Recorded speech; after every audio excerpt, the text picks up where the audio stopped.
Синоќ во Кочани се одржа првата од серијата јавни расправи со граѓаните, граѓански здруженија и представници на институциите за предлог актот за прогласување на дел од Осоговските планини за заштитено подрачје категорија 5. Носител на проектот е Министерството за животна средина и просторно планирање во соработка со 4 општини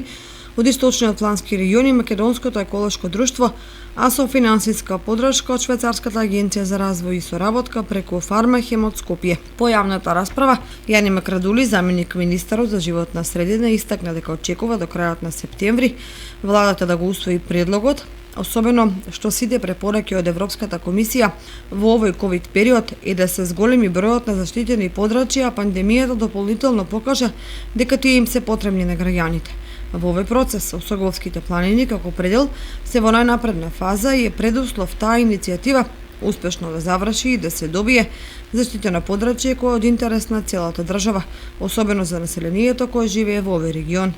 Слични јавни расправи ќе се одржат и во Македонска Каменица, Пробишти и Крива Паланка, а целта е локалното население да биде информирано како ќе се одвиваат постојаните активности во подрачјето и што ќе значи тоа за земјоделците, сточарите и за другите жители кои зависат од користење на природните ресурси.